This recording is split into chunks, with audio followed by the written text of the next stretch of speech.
The new kingdom began with a rescue mission. Not a monument. Egypt was pulling itself back together after foreign rule. And the story starts with a civilization deciding it would not stay broken. When the Hyksos were expelled, the rulers of Thebes inherited more than victory. They inherited a chance to rebuild an entire state, reshape its army, and redefine what Egypt could become. The Nile made the kingdom possible. It fed farms, carried cargo, and turned distance into a route instead of a barrier.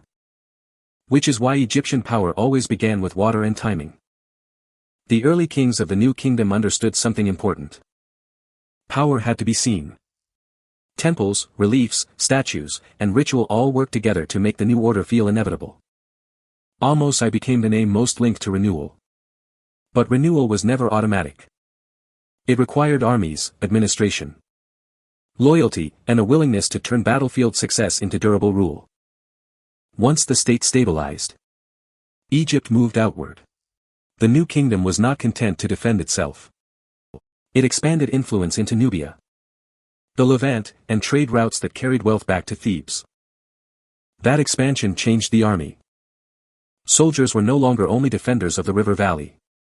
They became agents of empire, marching with chariots, bows, and a political mission attached to force. Temples became archives of victory. Carved walls recorded campaigns, gifts to the gods, and royal claims, so that stone itself could repeat what the king wanted the future to remember. Hatshepsut changed the visual language of kingship. She ruled as pharaoh and used architecture, trade, and image-making to show that authority could be inherited, performed, and reinvented. Her great mortuary temple at Deir el-Bahri still feels modern in its geometry. It is a reminder that architecture was never just shelter in Egypt. It was political statement and sacred stagecraft. Trade brought back incense, timber, gold, and strange goods from far away. A successful kingdom did not only control land. It controlled access to luxury. And luxury reinforced legitimacy. Then came Thutmose III, whose campaigns pushed Egyptian power outward with relentless energy.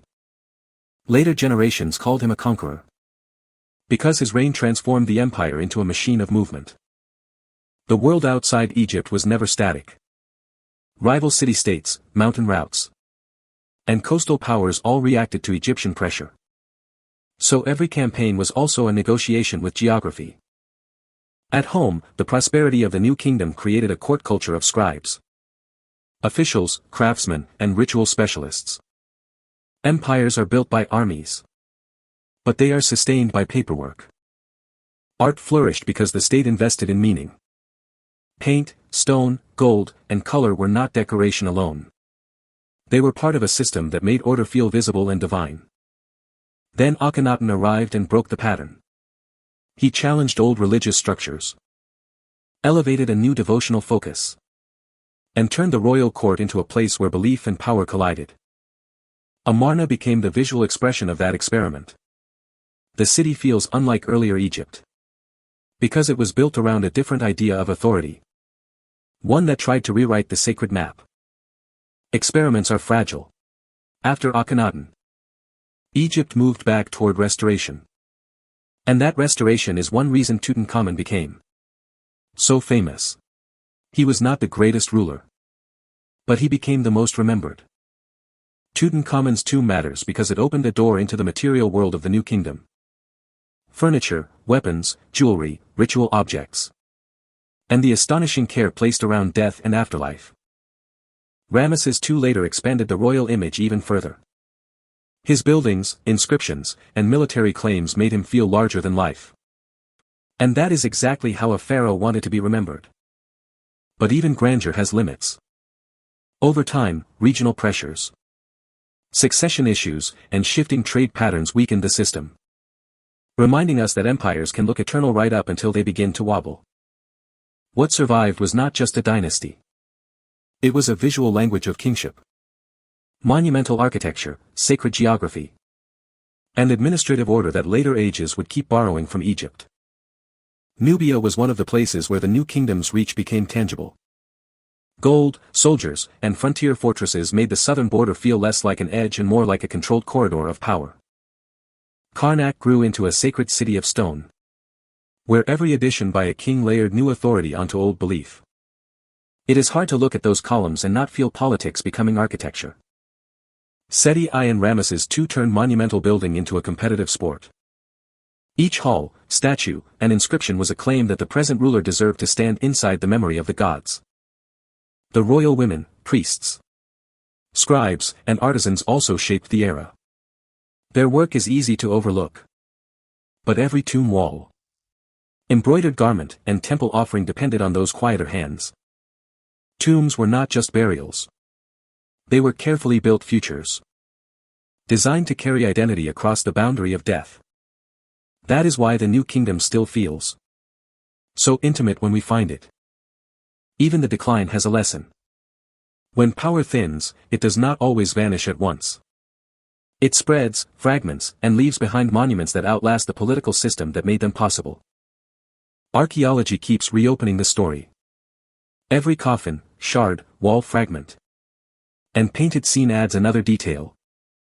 And each detail helps us understand the human scale behind the grandest version of Egypt. That is the real wonder of the New Kingdom. It was not simply a golden age in the abstract. It was a working system of rivers, labor, ritual, warfare, and image-making that held together for centuries. That legacy is why the New Kingdom still matters. It was the moment Egypt became both highly centralized and unmistakably global, reaching far beyond the river that made it possible. One evidence map changes how the empire looks. New Kingdom power ran along the Nile, into Nubia, and across Levantine routes where forts, tribute, diplomacy, and military campaigns all overlapped.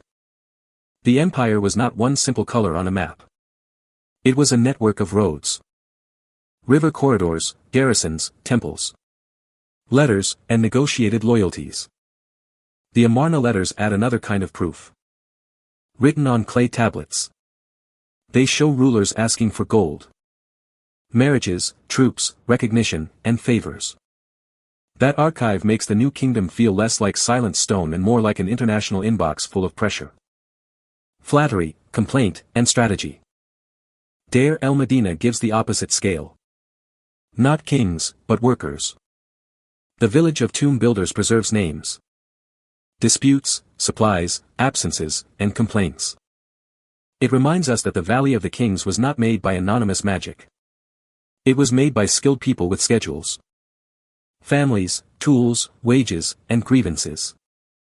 If you want more stories like this, stay with the Lore Atlas. We will keep following the places where power, belief, and landscape shaped the world we inherited.